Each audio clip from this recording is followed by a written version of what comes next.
मैं रिक्वेस्ट करूंगा respected members please may have your silence please. ये मीडिया जो ब्रीफिंग है ये लाइव कवरेज अगर कोई कर रहा है तो लाइव कवरेज इसकी अलाउड नहीं है। आपको बुनियादी तौर पे बता दें कि ये जो ब्रीफिंग है हैदरपुरा का जो ऑपरेशन हुआ उसके बारे में सिट कंस्टिट्यूट करी गई थी जोनल लेवल के ऊपर, और उस सिट ने अपना जो काम किया उसमें मोटी मोटी चीज़ें जो तफ्तीश के दौरान साबित हुई, सामने आई, इस्टेब्लिश हुई, वो मीडिया के साथ शेयर करने के लिए है। सबसे पहले डीआईजी साहब जो सिट के इंचार्ज हैं आपको तफ्तीश में क्या चीज़ें सामने आई उसके बारे में ब्रीफ करेंगे। उसके बाद इससे वाबस्ता अगर कोई केस से वाबस्ता कोई आपका सवाल होगा तो वो सुन लिया जाएगा।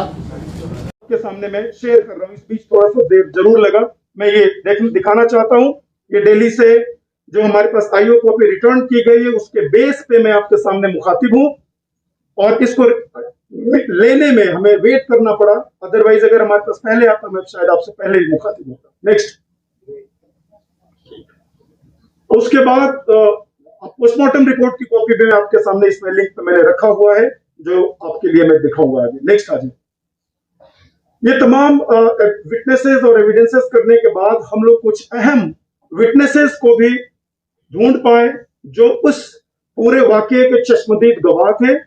साथ ही साथ कुछ लिंकेजेस हमें बांडीपुरा तक ले गई, और बांडीपुरा में भी कई हमारे विटनेसेस मिले जिन्होंने इस केस पे अहम प्रकाश सुराग डाला, उसको बताया।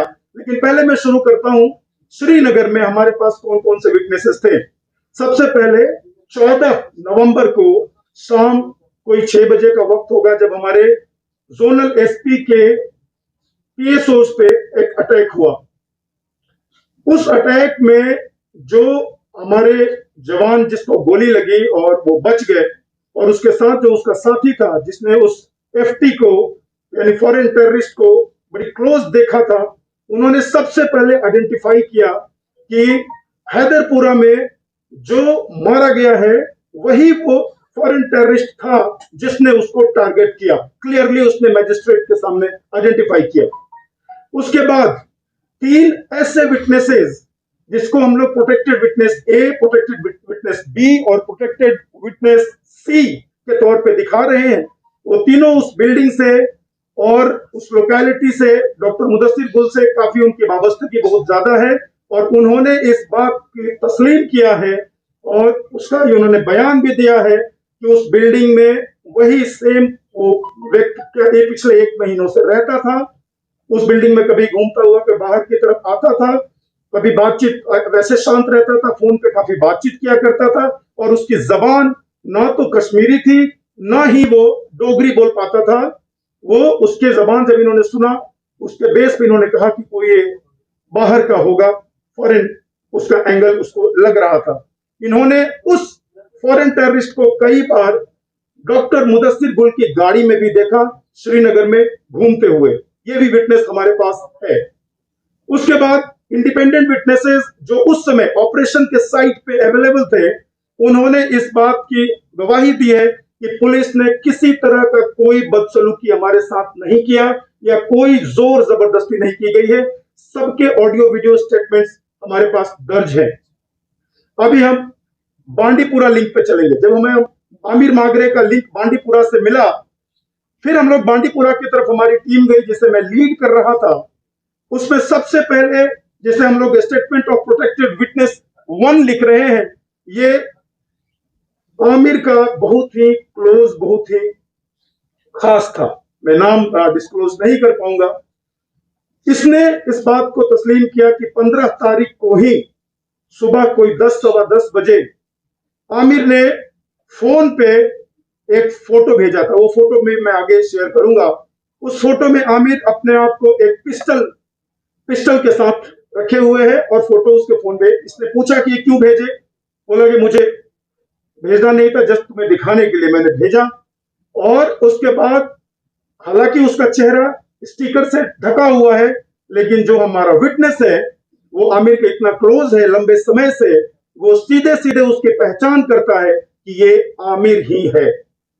विटनेस नंबर 2, जिसे प्रोटेक्टेड विटनेस नंबर 2 कहते हैं, इन्होंने इस बात की पहचान की है कि आमिर डॉक्टर मुदस्सिर गुल के यहाँ काम किया करता था। वो बताता तो रहता था कि मैं किसी डॉक्टर के यहाँ काम करता हूँ, मैं किसी डॉक्टर के यहाँ काम करता हूँ। साथ ही साथ उन्होंने ये बात कही कि इन पे आमिर प्रेशर डालता था कि बांडीपुरा में मुझे एक ऐसा घर दिलवाइए जो थोड़ा सेफ हो, सिक्योर हो। आमिर बांडीपुरा में एक घर भी ढूंढ रहा था जो सेफ हो और सिक्योर हो। विटनेस, प्रोटेक्टेड विटनेस नंबर 3, इन्होंने फॉरेन टेररिस्ट बिलाल भाई उर्फ सकलैन उर्फ छोटू उर्फ माज को आबिद और आजाद के साथ उसी घर में देखा था जिस घर में सितंबर 2021 में आबिद और आजाद मारे गए थे, और उन्होंने इसका बयान मजिस्ट्रेट के सामने भी देने की पेशकश की है, और वैसे तो पहचानते भी हैं, तो हमारे पोटेंशियल विटनेस है। उसके बाद आमिर के ही दोस्तों से जिन्होंने वहां पे पढ़ाई की थी उनके साथ उनका स्टेटमेंट लिया गया। उन्होंने कहा कि आमिर का व्यवहार जब अपने इंस्टीट्यूट में इनडिसिप्लिन बॉय की तरह हमेशा रहा, वो कभी भी समय पे छुट्टी से घर नहीं लौटा, टाइम पे जो वाबस्तगी वो जामिया रहीमिया दारुल उल रहीमिया जो देवबंद का एक स्कूल है वहां पे पढ़ाई किया करता था, वो आलिमियत की डिग्री लेने गया था। वहां के उसके दोस्तों ने आमिर के व्यवहार में काफी चेंज और वो थोड़ा सा केयरलेस जैसा लड़का होने की रिपोर्ट की। उनके टीचर से हमारी बात हुई, टीचर ने बताया कि हमेशा आमिर से उनकी लड़ाई होती रहती थी, झगड़ा। उनको कभी बोलते थे कि तुम उठो टाइम पे, नमाज से कुछ ऐसी चीजें, उसको वो मानता नहीं था। इवन कि 2018 में एग्जाम देने के बाद उसने डिग्री लेना भी नहीं समझा कि आके डिग्री ले, और बिना बताए इंस्टीट्यूट से 2018 से आमिर गायब था। दोस्त ने एक बात और बहुत अच्छी बताई कि आमिर जब पहले रहता था तो वो सिगरेट विगरेट कुछ ऐसा नहीं पीता था फिर भी, लेकिन इस साल वो मिला 2-3 महीना पहले तो उसके व्यवहार में काफी चेंज आ गया था। सिगरेट विगरेट खूब पीना शुरू कर दिया था और कुछ बहुत बड़ी बड़ी बातें करता था, गाड़ी खरीदना है तो घर बनाना है, इस तरह की बातें किया करता था। तो उनके सारे दस्तावेज जो वहां पे पड़े हुए थे वो एसआईटी ने वहां से लिया। एक चीज और अहम यहाँ पे पता चली कि आमिर बांडीपुरा और श्रीनगर के बीच फ्रिक्वेंट आता जाता रहता था, जो उसके सीडीआर से भी क्लियर होता है। साथ ही साथ ये भी बात पता चली कि आमिर गुरेज भी जाता था। गुरेज वो रूट है जहां से हमारी बहुत सारी वहां पे एंट्री, वो जो इन्फिल्ट्रेशन वो हुआ करता है। आमिर सुमो के साथ अपनी एक टीम के साथ गुरेज 2 बार विजिट किया है। अभी तक तो एसआईटी को ये जानकारी मिली है। नेक्स्ट पिक्चर दिखाएंगे पहले, और उससे पहले जाइए 14 नवंबर को जब आमिर लौटता है, 14 नवंबर को जमाल हट्टा में अटैक करने के बाद वो टेररिस्ट जब हैदरपुरा की बिल्डिंग में लौटता है, पहले वो फुटेज आप दिखाइए। आप लोग देखना चाहेंगे इस वीडियो फुटेज में 2-3 बार इसको दिखाइएगा। आप नीचे देखेंगे जहां पे एसी का वो कंप्रेसर दिख रहा है, तो ये बिल्डिंग और ये चैम्बर जो आपके सामने है, ये डॉक्टर मुदस्सिर गुल का चैम्बर है, और आमिर उसमें रहता था साइड में, और उसमें 14 की शाम को वो एफटी को खुद लेकर उस चैम्बर में आता है, उसका बेड वेट आगे लगाता है। अब इसी रात को 11:30 बजे वाले फुटेज में आपको दिखाऊंगा। नेक्स्ट, इसी बिल्डिंग में रात को तकरीबन 11:30 बजे आप ये 23:11 डीवीआर के मुताबिक 23:11 की टाइमिंग है। आप देखेंगे कि एफटी उठता है और कुछ देर के लिए वॉशरूम, मेरे ख्याल से वॉशरूम जा रहा है, लेकिन वॉशरूम से थोड़ी देर के लिए लौटेगा और कमर से कोई चीज निकाल कर रखता है। उसको 2-3 बार दिखाएं आपको पता चलेगा कि कमर से कोई मेटालिक चीज ये मौजूद था। नेक्स्ट, ऑपरेशनल प्रोसीजर की मैं दिखाना चाहूंगा आपको। आप सब लोग डेफिनेटली कैमरा को पलट कर उसको कवर कर रहे हैं, लेकिन ये आप टाइमिंग देख रहे होंगे 5:01 पे वहां पे आर्मी की गाड़ी रुकती है, और वो प्लेस है जहां पे पुलिस की भी गाड़ी आपको दिखती है। उस पूरे बिल्डिंग को 5 बजे तक हम लोग कॉर्डन, नजदीक से कॉर्डन करना स्टार्ट कर दिए थे। पुलिस पार्टी वहां पे सर्च करने के बाद आमिर को पहली बार उसी पॉइंट पे जो 5 बजे पे देख रहे थे, आमिर निकलने की कोशिश कर वॉलंटियर किया कि ये कमरा मेरा है, उसमें कुछ नहीं है, मैं खोल के दिखाता हूँ। ये 3 आदमी आपको बिल्डिंग के अंदर जाते हुए दिखेंगे और इनका फुटेज ये आप देखिए। डॉक्टर मुदस्सिर गुल अपने चैम्बर में आते हैं, ये देखते हैं इन्हीं के कमरे में जो सीसीटीवी फुटेज है उनसे, और फिर ये बगल के अपने इसमें भी जाते हैं, कॉल सेंटर में भी जाते हैं। इनके साथ अल्ताफ भट्ट साहब है, और ये तकरीबन आप यहाँ पे अगर करीब देखेंगे डॉक्टर मुदस्सिर गुल के चेहरे पे एक चश्मा भी है, ग्लास भी है, ये एक ग्लास पहने हुए हैं। कोई 6:25 पे ये बिल्डिंग से बाहर निकल जाते हैं, वहां से दरवाजा बंद हो जाता है, और वो लास्ट फुटेज है उसके 10 मिनट बाद ऑफ हुआ है, जो कि आगे फिर उस पर प्रकाश डाला जाएगा। हमें सीसीटीवी फुटेज से आप 6:36 पे ध्यान दीजिएगा। ये जब एनकाउंटर ब्रेकआउट होता है उस लोकेशन से एक पर्सन भागता हुआ दिखेगा, वो फॉरेन टेररिस्ट बिलाल भाई है, जो एक ह्यूमन शिल्ड बनाकर पहले तो वहां पे दरवाजे पर आया और वहां से अटैक करता हुआ, फायरिंग करता हुआ बाहर की तरफ भागा। जो आगे जो आप फायरिंग देख रहे हैं वहां पे लाइट उठती, वहां जाकर मारा जाता है, एग्जैक्ट वो प्लेस जो मैंने पहले आपको दिखाया था। नेक्स्ट। इसके अलावा हमें वहां उस बिल्डिंग के सर्च से दूसरे भी क्लू और बहुत सारे मटेरियल मिले हैं, मैं आगे शेयर करूंगा। नेक्स्ट। डॉग। बाद में जब ये पहला इंसिडेंट फायरिंग का हुआ, उसके कुछ देर बाद डॉक्टर मुदस्सिर गुल वापस नहीं आए। पूरे बिल्डिंग को सर्च किया गया डॉग माउंटेड कैमरा के थ्रू। कुछ विजुअल्स मैं आपको दिखाना चाहता हूं, जो डॉग माउंटेड कैमरा के थ्रू पूरे बिल्डिंग को सर्च किया गया। हमारी सर्च पार्टी इंटर करने जैसे ही दरवाजे पे पहुंची है, उधर से फायर शुरू हुआ। नेक्स्ट। ड्रग्स एटीक से ये आप देखिए, कोडीन सीधे क्लियर लिखा हुआ है, कोडीन, और इसके कोडीन की 8-10 बॉटल्स मिली है। रिपोर्ट ये है कि उस बिल्डिंग में कोडीन के बॉटल्स लाए जाते थे, और एफटीज जो भी कोई अंजाम वारदात को अंजाम देते हैं उससे पहले इन बॉटल्स को कंज्यूम करते हैं। तो इस बिल्डिंग में जहाँ पे कोई क्लिनिक नहीं है, सिर्फ रियल एस्टेट का काम चल रहा है, वहां पे कोडीन की बॉटल्स क्यों थी? वो पूरे एक बास्केट हमने 8-10 बॉटल सीज किया है, ये आप वीडियो में देख रहे होंगे। नेक्स्ट। अदर आइटम्स जैसे कि ये जो कीज हमें मिले हैं, ये लोग अपना की दरवाजे को लेकर खोलने गए थे, वो की मिला। दूसरा आप ये पूरा जो उसकी आप देखेंगे, इसको जरा गौर से देखें, रोके ये रात को सर्च हो रहा है। हाफ ईटन फूड वहां पे रखा हुआ था। एटीक में जो घर है जिसको बिल्डिंग में फॉरेन टेररिस्ट हाइड आउट के तौर पे इस्तेमाल किया करता था, जो सिक्योरिटी फोर्सेस को भी इस बात की जानकारी नहीं थी। हाफ इसमें फूड जो पड़ा हुआ है, ये हाफ ईटन ताजा साग और सब्जी वहां पे उस वक्त का पड़ा हुआ था। आप आगे जाएंगे, इसी टेबल पे वो ग्लासेस पड़ी हुई है जो मुदस्सिर गुल पहनकर बिल्डिंग की सर्च कर रहे थे। आगे आपको ग्लास भी, इसमें उनका चश्मा दिखेगा, जिसको वो जब सर्च करने के दौरान वो पहने हुए थे, और बॉडी के पास उनका चश्मा नहीं मिला, उनका चश्मा यहां पड़ा हुआ था। यानी कि वो नीचे से बिना किसी के बताए खुद रिस्क लेकर इस कमरे तक पहुंच गए थे। इस टेबल पे ये आप लोग चश्मा देख रहे होंगे, इस टेबल पे उनका वही चश्मा जिसको पहन के वो सर्च कर रहे थे, वो यहां से मिला, उनकी बॉडी के पास से नहीं मिला। तो श्रीनगर में जगह जगह घुमाने की, और उसको जो भी जरूरत का सामान हो उन्हें प्रोवाइड कराने की, और श्रीनगर में जिस लोकेशन पे ये जाना चाहे वहां पे छोड़ने की। और इन्होंने इस बात को भी तस्लीम किया है कि जमाल हट्टा में भी शाम को ये वही टेररिस्ट को लेकर, फॉरेन टेररिस्ट को लेकर गए थे, और इन्होंने आइडेंटिफाई किया ये वही फॉरेन टेररिस्ट है जो हैदरपुरा एनकाउंटर में मारा गया था। हमने वो स्कूटी भी बरामद किया है, जिस स्कूटी से वो जमाल हट्टा तक उसको लेकर गए थे, या उसको रिसीव करते थे, घुमाते थे। ये रूट है। आप इस रूट का ओरिजिनेशन, आप ओरिजिनेशन पे जाएं अरशद साहब, इस ओरिजिनेशन पॉइंट पे जो हाँ कर्सर पॉइंट, ये वही पॉइंट है, एग्जैक्ट एनकाउंटर साइट के अपोजिट है ये पॉइंट।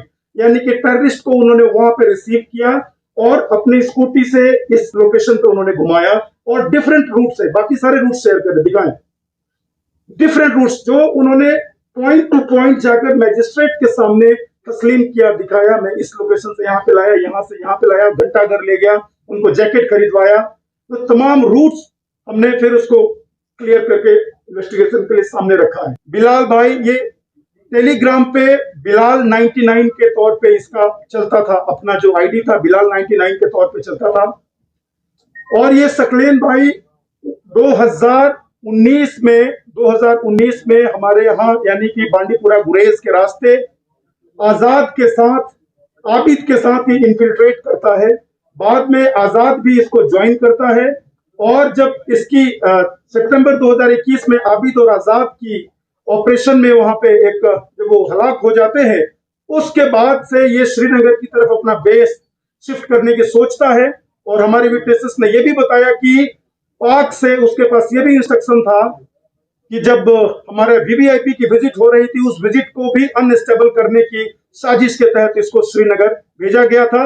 और चूंकि इसका अपना आदमी आमिर श्रीनगर में एक अच्छे लोकेशन पे रहता था, उसने इसको यहाँ तक लाने में पूरी तरह फैसिलिटेट किया।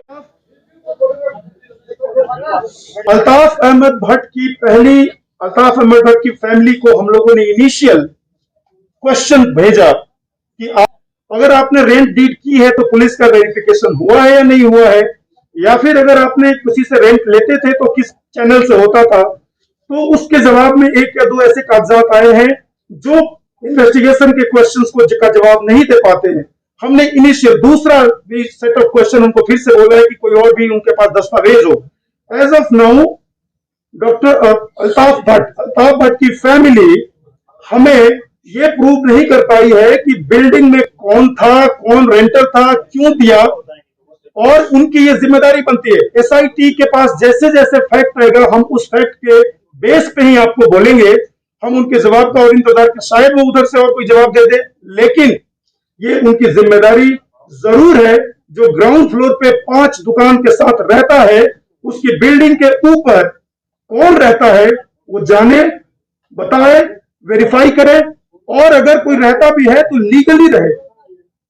ये तो चीजें अभी एसआईटी के सामने है जो मैं आपके सामने शेयर करता हूं। देखा जिसमें वो 5 बजे आर्मी की जो व्हीकल लगी है, फिर पुलिस की व्हीकल आती है। इनिशियली हमारे पास आमिर का फोटो नहीं था, हमारे पास एक फॉरेन टेररिस्ट, लोकल टेररिस्ट ये इनपुट था जो उस बिल्डिंग में फर्स्ट फ्लोर पे रहते। इनिशियली ये हमारे पास जो सिक्योरिटी फोर्सेस ने या फिर जिनके पास गई थी जानकारी, उनको ये इंटेलिजेंस बताई गई थी। उस दौरान 5 बजे आमिर जब नीचे उतरता है और आर्मी की एक पार्टी उसको रोकती है, वो वहां बैठ जाता है। उससे उसका फोन मांगा जाता है, फोन उसके पास नहीं था। आर्मी की उस टीम का कहना है कि मुझे ऐसे भी शक गया कि ऐसा कैसे पॉसिबल है कि फोन उसके पास नहीं है। तो उसने उनको वहां पे बिठा लिया। लेकिन चूंकि वहां पे जब पुलिस की टीम आती है तो उसी बिल्डिंग के डॉक्टर मुदस्सिर गुल के पार्टनर पे से जो हमारे एक विटनेस भी है वो वहां पे पहुंचते हैं। वो इस बात का वो बयान भी देते हैं, हाँ सर मैं पहुंचा, मैंने कहा कि अरे ये तो मैं पहचानता हूं, ये तो डॉक्टर मुदस्सिर गुल के साथ काम करता है और ये पानी वानी ले जाता है, इसका कोई असर नहीं है, वो मेरी गारंटी है, आप इसको जहां जा रहे हैं जाने दीजिए। उनकी गारंटी पे और एसएचओ के पहचान पे उनको कुछ देर के लिए छोड़ा जाता है। अब आधे घंटे बाद तकरीबन 6 बजे तक जब पुलिस की एक पार्टी पहले सर्च कर लेती है बिल्डिंग को, उनको 2 कमरे बंद नजर आते हैं। आर्मी की पार्टी जाती है, वो सर्च करती है, 2 कमरे बंद नजर आते हैं। हुआ कि ये कमरा खोलेगा कौन? तो बात आई कि आमिर ने ही यही उस बिल्डिंग का केयर टेकर है, उसको बुलाया जाए। तो जिन हजरत के कहने पे उनको छोड़ा गया था वो वहीं पे थे जो साइड में पब्लिक को रखा गया था। उन्होंने कहा कि मैं बुलाता हूं। वो जाकर क्लासिक हॉस्पिटल में जिस जगह पे जिस लोकेशन पे बैठा था या इनके कोई जो नोन के साथ वो बैठा हुआ था उसको उन्होंने कॉल किया, अगर तुम्हारे पास आमिर है तो उसको वापस भेजो। उन्होंने वापस भेज दिया। इस प्रकार फिर आमिर दोबारा वापस आता है और ये कहा जाता है तब तक हमारे पास आमिर की फोटो भी थी और तब तक हमारी जानकारी भी थी। हम लोगों ने उनसे फोन मांगा, वो बोलता है कि मेरा फोन बिल्डिंग के अंदर है, बिल्डिंग के अंदर है। फिर उससे पूछा जाता है कि आप बिल्डिंग में और कुछ है? वो पूरी तरह इस बात को बोलता है कि सर बिल्डिंग में कुछ नहीं है तो फोन दो। फिर जो बिल्डिंग के मालिक है डॉक्टर मुदस्सिर गुल वहां भी थे, उनसे भी पूछा जाता है बिल्डिंग में कोई है? रेंट पे जिन्होंने रखा हुआ था अल्ताफ साहब से पूछा जाता है, सबने कहा बिल्डिंग में कोई नहीं है। आमिर को बोला कि फिर जाओ अपना फोन लेकर आओ। आमिर की अपनी बिल्डिंग में जाकर रूम में सर्च करते हुए वीडियो फुटेज भी है जो भी इसमें शेयर नहीं किया गया है। उस सर्च करता है और दोबारा बिना फोन लिए वापस नीचे आता है। सिक्योरिटी फोर्सेस को बताता है कि हमारा फोन हो सकता है उन 2 कमरों में बंद हो जिन 2 कमरों में ताले लगे हैं। सिक्योरिटी फोर्सेस का कहना है कि इसके इस बयान पे हमने असरटेन किया कि ये किन के कमरे हैं। एक आईटी सॉल्यूशन का कमरा आता है, आईटी सॉल्यूशन करके एक लैपटॉप बनाने वाली कंपनी है, और एक बिल्डिंग ऑनर का कमरा है, उसमें अल्ताफ भट्ट साहब का कमरा है। कहीं कोई सस्पिशियस कुछ ऐसा दिखता है, होता है कि नहीं, तो एज पर प्रोटोकॉल ये हमेशा हमेशा जहां भी ऑपरेशन होता है, ये सिक्योरिटी फोर्सेस अगर बिल्डिंग में कोई भी सस्पिशियस एलिमेंट है, घर का पर्सन उसको डिक्लेयर करता है कि हाँ सर अंदर बिल्डिंग में सस्पिशियस एलिमेंट है। अगर नहीं डिक्लेयर करता है, उसको दिखाना है। तो आईटी सॉल्यूशन ने पहले ऑफर किया कि सर मैं खोल के दिखा देता हूं। पहला बिल्डिंग में आईटी सॉल्यूशन वाला जाता है, अपना रूम खोलता है, दिखाता है, वापस आता है। लेकिन अभी भी डॉक्टर साहब मुदस्सिर गुल अल्ताफ भट्ट साहब का कमरा बंद था, वो चाबी उनके पास, ताला उनके पास था। और जो दूसरा, हालांकि उसमें ताला नहीं लगा हुआ था, डॉक्टर मुदस्सिर गुल के चैम्बर का, और दूसरा ये जो आपका कॉल सेंटर है, लेकिन डॉक्टर साहब ने, यानी डॉक्टर मुदस्सिर गुल ने बिल्डिंग मालिक के कहने पे वो वॉलंटियर किए, जब कुछ है ही नहीं सर तो मुझे दिखाने में क्या है। तो ये आमिर की कहानी। डेट को आगे कंटिन्यू करूं।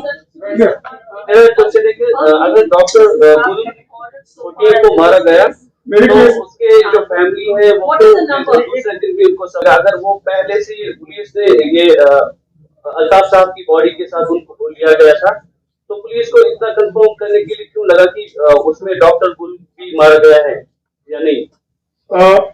सबसे पहले जब एक काउंटर ब्रेकआउट होता है एज पर डीवीआर टाइमिंग 6:36 और कोई 1 से 1.5 मिनट तक गोली चलती है। उसके बाद 3 बॉडी 1 घंटे के बाद, 1.5 घंटे के बाद सर्च के बाद 3 बॉडी रिट्रीव करके पीसीआर भेज दी जाती है। लेकिन डॉक्टर मुदस्सिर गुल की बॉडी नहीं मिल पाती है। डॉक्टर मुदस्सिर गुल की बॉडी को असरटेन करने के लिए पहले बिल्डिंग को हम लोगों ने डॉग माउंटेड कैमरा से एक बार सर्च करवाया, और उसी डॉग माउंटेड कैमरा से पता चलता है कि उनकी बॉडी एटिक पे पड़ी हुई है, जिस लोकेशन पे ना तो अभी सिक्योरिटी फोर्सेस गई थी, ना हमारी फायरिंग वहां पे एक भी बुलेट की फायर, एके का कोई फायर ऐसा वहां पे गया नहीं था। तो उस बॉडी को नीचे लाने में, रिट्रीव करने में तकरीबन हमारे पास रात के 12 बज गए थे। उसके बाद फिर सर्च करके उसको वापस भेजा गया।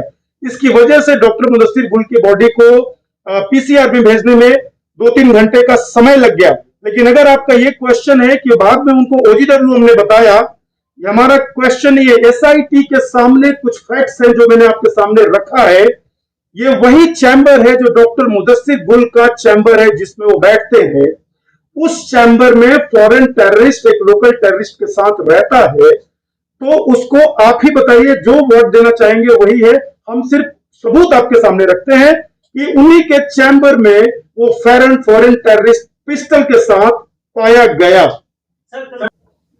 मैं वहां से जब आपकी क्वेश्चन का जवाब दे रहा था, मैं वहां से एक बार फिर से शुरू करता हूं। जो डीवीआर हमारे पास अवेलेबल है, सीसीटीवी फुटेज, उस फुटेज और मौके पे जो चश्मदीद और सिक्योरिटी फोर्सेस के जो बयान है, उसके बेस पे सबसे पहले 6 बजे के आसपास आमिर को भेजा गया कि भाई अपने रूम से अपना फोन लेकर वापस आ जाओ, ये पूछकर कि कोई है तो पहले बताओ। उसने बिल्कुल ही प्लीडेड इनोसेंस, कोई नहीं है, अगर है भी तो मुझे पता नहीं है, और सर इस बिल्डिंग में मैंने तो अभी तक मैं रहता हूं, मैंने किसी को देखा नहीं।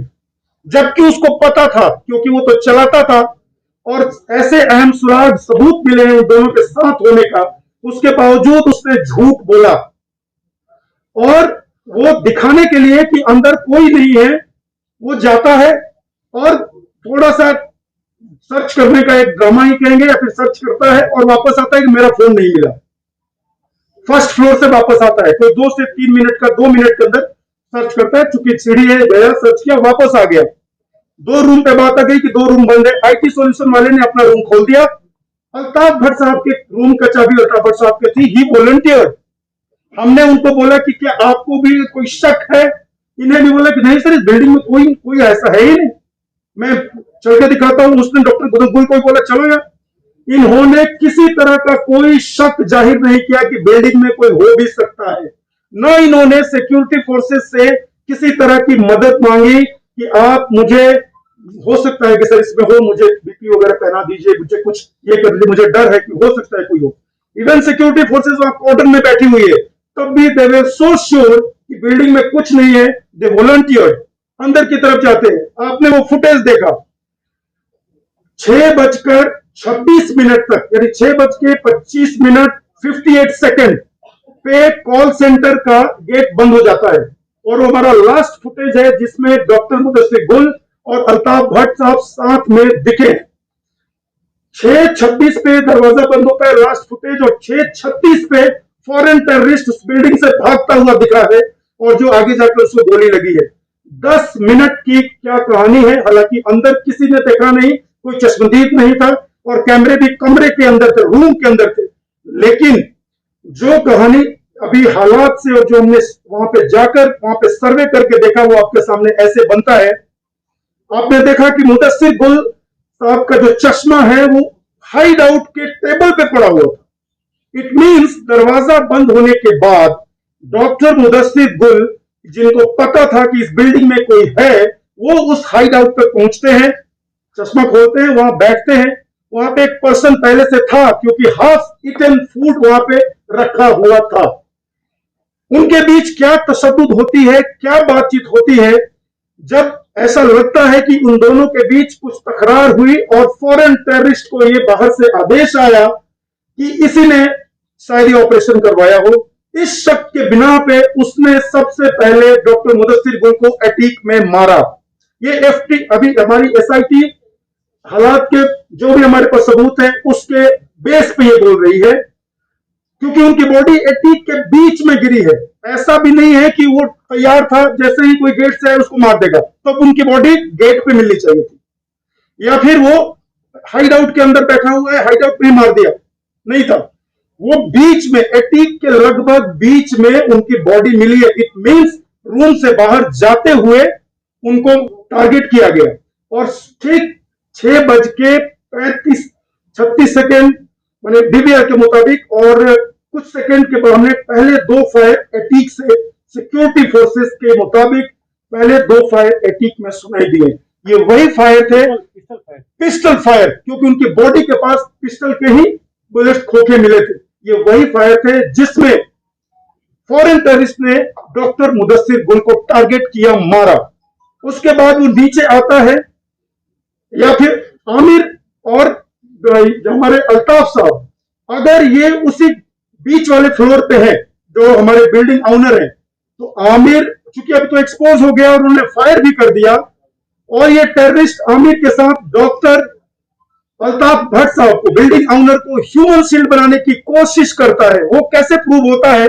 आपको मैंने एक वीडियो दिखाया जिसमें सीढ़ी के पास अल्ताफ भट्ट की बॉडी है, उसके आगे आमिर की बॉडी है, और एफटी की बॉडी वहां से आगे निकलकर रोड के पास पड़ी हुई है, कोई 83 फीट दूर। अगर कोई 2 पर्सन एक ह्यूमन शील्ड लेकर आएगा तो पहला फायर करते हुए जब वो निकलने की कोशिश करते हैं, पहला फायर जिसको लगेगा वो वहीं गिर जाएगा। अल्ताफ भट्ट को पहला फायर लगा और वो वहीं पे गिर गया। इनिशियल फायर उन्होंने अपने ऊपर लिया, जिसकी वजह से सबसे पहले एफटी बाहर निकलने में कामयाब हुआ और आमिर के कुछ आगे निकलने में कामयाब हुआ। एफटी आगे मारा गया, आमिर थोड़ा सा गेट से ही आगे मारा गया। ये बताता है, ये सीक्वेंस बताता है कि उन लोगों ने पहले डॉक्टर को ऊपर मारा और अल्ताफ भट्ट साहब को ह्यूमन शील्ड के तौर पे इस्तेमाल किया। आप कैसे इसको जस्टिफाई करते हैं? बिल्कुल, एसआईटी किसी चीज को जस्टिफाई करने के लिए बनाई नहीं गई है। एसआईटी बनाई गई है, जो गलत है उसको गलत कहा जाए, चाहे वो किसी के पार्ट पे गलत हो, और जो सही है उसे सही कहा जाए, चाहे वो कितना भी छुपा कर पेश करने की कोशिश करे। यहाँ पे मैं आपको क्लियर कर दूं, सिक्योरिटी फोर्सेस को ये बिल्कुल खबर नहीं है कि वो उस बिल्डिंग में मिलिटेंट है। अगर ये हमें पता होता तो हम उनके घर वालों से, मकान मालिक से, ऑनर से, सिक्योरिटी फोर्सेस क्यों पूछती कि आप बताओ इसमें बिल्डिंग में कोई है कि नहीं है। अटैक की तो कोई जानकारी ही नहीं थी। बिल्डिंग प्लान में सिक्योरिटी फोर्सेस का कहना है, जो स्टेटमेंट्स मेरे पास आए हैं उसमें यह कहना है कि फर्स्ट फ्लोर के एक चैम्बर की खबर थी। तो अगर हमें पता ही होता या हाउस ओनर ये बता ही देता सिक्योरिटी फोर्सेस को कि सर इसमें है, तो डेफिनेटली कोई भी किसी को अंदर भेजने की जरूरत नहीं थी। हमें बिल्कुल सिक्योरिटी फोर्सेस को खबर नहीं थी जनाब। नेक्स्ट आपने क्वेश्चन पूछा, नेक्स्ट आपने क्वेश्चन पूछा। मेरा सवाल ये है याजी साहब जी, गाँव में से डिस्ट्रिक्ट मजिस्ट्रेट ने इंक्वायरी कंप्लीट करके 4 दिन पहले गवर्नमेंट को सबमिट कर दिया है। गवर्नमेंट ऑफ J&K यूटी ने डिस्ट्रिक्ट मजिस्ट्रेट को लेटर लिखा है, ऑनरेबल कोर्ट को ये सबमिट किया जाए। गवर्नमेंट को रिपोर्ट मिल चुका है, गवर्नमेंट ने एक्शन लेके डायरेक्शन दिया डीसी को, कल ही दे चुका है कि कोर्ट में सबमिट किया जाए। पूरा उसका प्रोसेस कंप्लीट हो गया, फिर हम लोग आपके साथ आए हैं। बताया है कि ऑपरेशन को हेड कर रहे थे, तो आपको SIT इंचार्ज बता दिया गया है। मैं पूरे मीडिया फैटर्निटी को बताऊंगा, ऑपरेशन को हेड वही करता है जो जिसका कॉर्डन होता है, जो मौके पे होता है। मौके पे 3 टीम थी, 2 RR की टीम थी, वैली QAT CRPF थी और हमारी श्रीनगर पुलिस की SOG कंपोनेंट थी।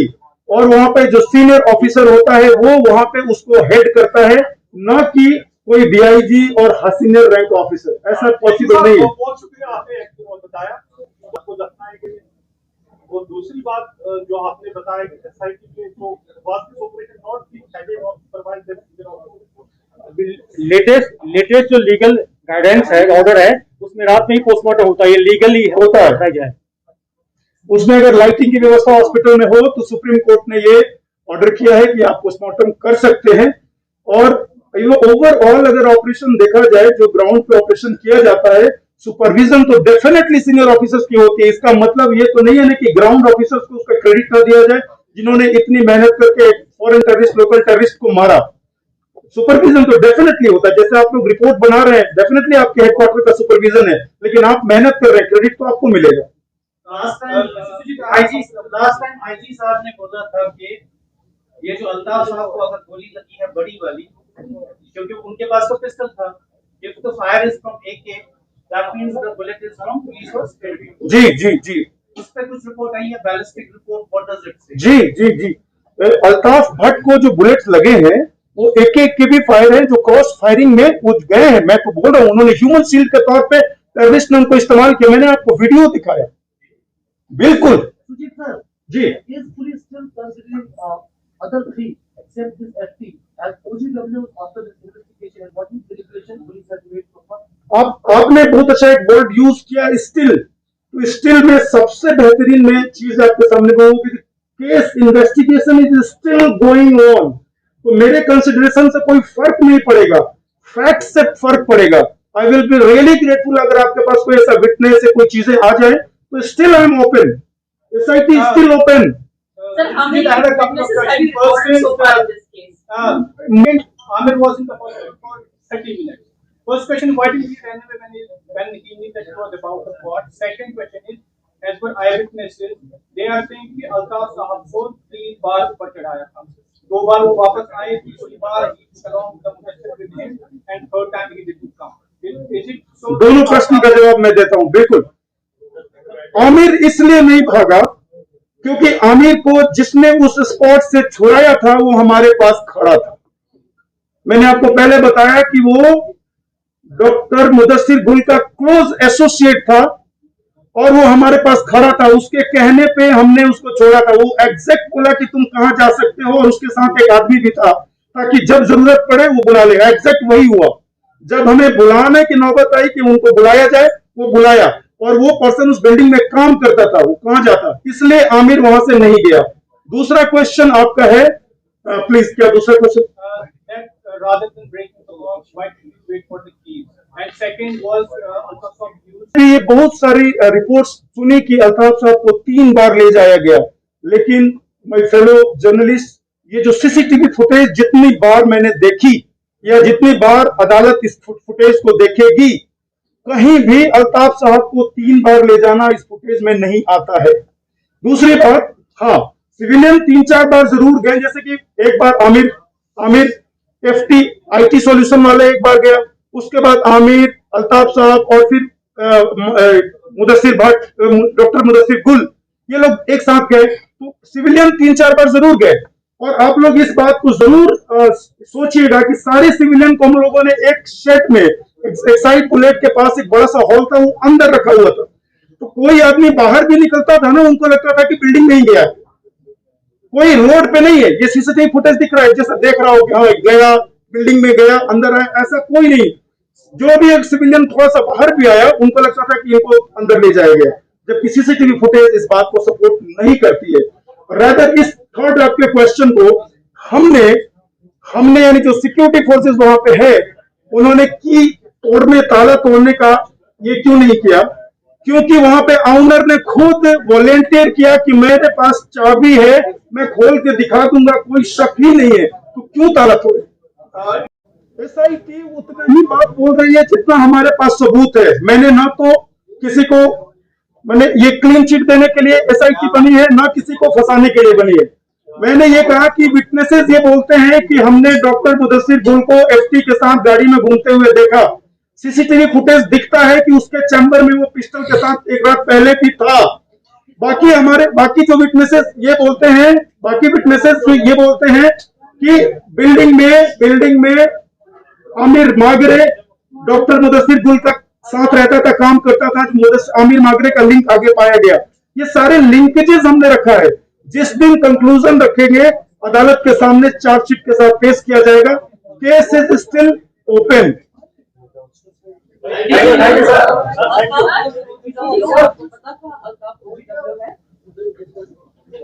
मैम, मैं जरूर इनका क्वेश्चन लूंगा, क्योंकि एक इमोशनल जरूर क्वेश्चन है। नहीं, डेफिनेटली ये जरूरी क्वेश्चन।